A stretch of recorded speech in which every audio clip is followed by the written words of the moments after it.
Un plaisir de vous retrouver pour cette session d'information. Bonjour à tous et bienvenue. L'agriculture intelligente face au climat, c'est l'une des préoccupations qui fait objet d'une formation régionale depuis mardi 21 mai 2024, ici au Bénin. Elle est organisée par le Conseil ouest et centre-africain pour la recherche et le développement agricole CORAF dans le but d'augmenter la contribution de la recherche et l'innovation à la transformation en Afrique de l'Ouest et du Centre. Ils sont au total 37 acteurs du système national de recherche agricole CNRA à participer à cette formation. Venus du Bénin, du Burkina Faso, du Mali et du Sénégal, ils discutent des notions de base et des enjeux du réchauffement climatique et de l'agriculture intelligente face au climat. La formation prend fin ce jeudi 23 mai 2024. Au Burkina Faso, l'Association des importateurs et fabricants de sachets biodégradables et de recyclage de déchets plastiques ont animé une conférence de presse ce mardi 21 mai 2024 à Ouagadougou pour dénoncer une note du ministère en charge de l'environnement portant arrêt des activités d'importation, de production et de commercialisation du sachet biodégradable.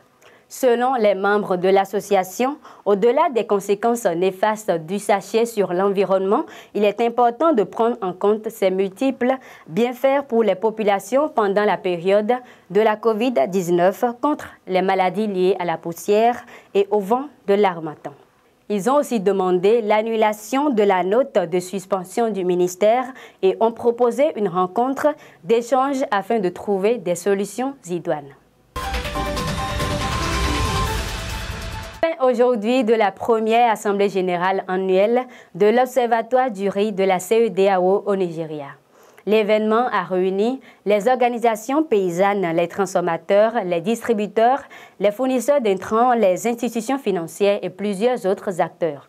Durant 3 jours, ils ont partagé leur point de vue sur les meilleures pratiques en vue d'aligner les objectifs et élaborer une feuille de route pour accélérer la croissance d'un secteur rizicole compétitif en Afrique de l'Ouest. L'objectif est d'atteindre l'autosuffisance en riz d'ici 2030 grâce à des entreprises agricoles rentables et écologiquement durables qui contribuent à la réduction de la pauvreté et à l'équité des femmes.